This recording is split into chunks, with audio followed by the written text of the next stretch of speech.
औज़ुबिल्लाहिमिनश्शैतानिर्रजीम बिस्मिल्लाहिर्रहमानिर्रहीम अस्सलाम वालेकुम। मेरा नाम सुभान मीर ज़मान है और आज ही हम अपनी इस वीडियो में डिस्कस करेंगे कि स्टाम्प पेपर क्या होता है।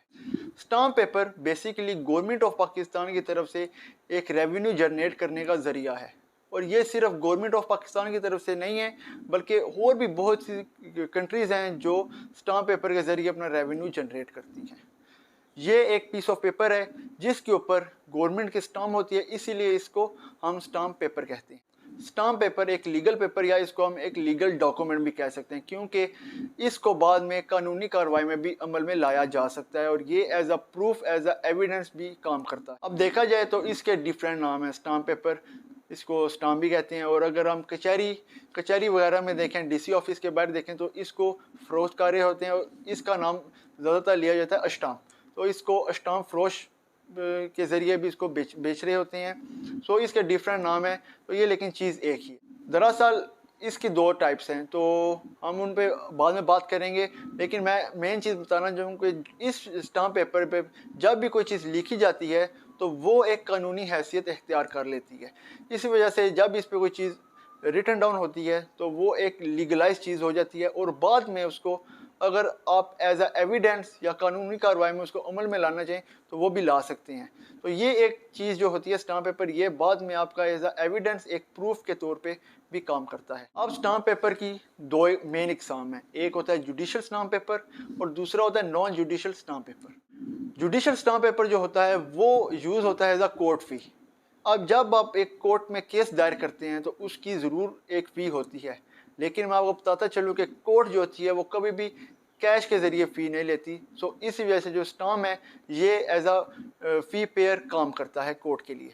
सो आपने जब कोर्ट की फ़ी पे करनी होती है तो वो आप एज अ कैश के तौर पे पे नहीं करते या किसी दूसरे ज़रिए से नहीं करते, वो सिर्फ आप जुडिशल स्टाम्प पेपर खरीद कर कोर्ट की फ़ी पे करते हैं। अब दूसरा आता है नॉन जुडिशल स्टाम्प पेपर। ये यूज़ होता है आउट ऑफ द कोर्ट, ये कोर्ट से बाहर यूज़ होता है। ये इस्तेमाल होता है लोकल्स के दरमियान आपसी जो काम होते हैं उनमें, पावर ऑफ अटर्नी के लिए, लेन देन में या कॉन्ट्रैक्ट्स में इसको मेनली यूज़ किया जाता है नॉन जुडिशल स्टाम्प पेपर को। इसकी डिफरेंट प्राइसेस होती हैं, ये 20 रुपये का भी होता है, 50 का भी होता है, 500 का भी होता है, 1000 का भी होता है। अब इनकी डिफरेंट प्राइसिंग क्यों है?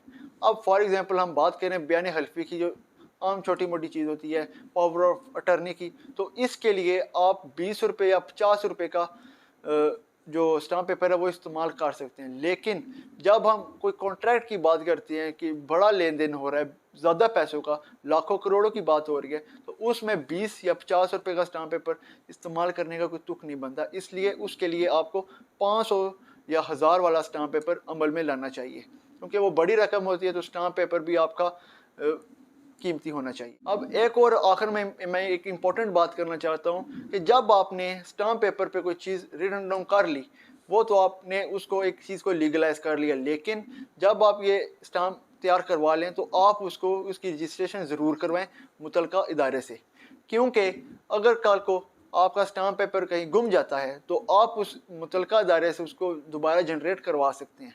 अब जैसे कि फॉर एग्जांपल मैं बात करता हूँ रेंट एग्रीमेंट की। आपने अपना घर किसी को रेंट पे दिया है, वो स्टाम्प पेपर पे लिख लिया उसका सारा कॉन्ट्रैक्ट, और वो आपने फॉर एग्जांपल मुतलका इदारे में जो रेंट कंट्रोलर होते हैं उनके पास आपने जमा कर रजिस्टर करवा दिया। कल को आपका जो कॉन्ट्रैक्ट है, आपका सॉरी जो स्टाम्प पेपर है वो गुम जाता है और आपका जो किराएदार है वो भी मुकर जाता है, उसके बाद क्या करेंगे? आप जो मुतलका दायरा है उससे वो जनरेट करवाएंगे स्टाम्प पेपर और उसको फिर as a evidence, as a proof उस जिसको आपने रेंट पे घर दिया था उसके खिलाफ आप इस्तेमाल कर सकते हैं और कानूनी कार्रवाई भी आगे कर सकते हैं। सो इसलिए मैंने शुरू में बताया था कि एक लीगल डॉक्यूमेंट के तौर पे इस्तेमाल किया जाता है और इस पर जो कुछ लिखा जाता है वो एक लीगल चीज़ बन जाती है, फिर आप उस पर कानूनी कार्रवाई कर सकते हैं। सो ये आज की वीडियो थी जिसमें मैंने आपको बताया कि एक स्टाम्प पेपर क्या होता है और इसकी मेन दो टाइप्स क्या हैं। सो मुझे उम्मीद है आपको वीडियो पसंद आई होगी। वीडियो को लाइक करें, चैनल को सब्सक्राइब करें। इंशाल्लाह मिलते हैं नेक्स्ट वीडियो में, तब तक के लिए अल्लाह हाफ़िज़।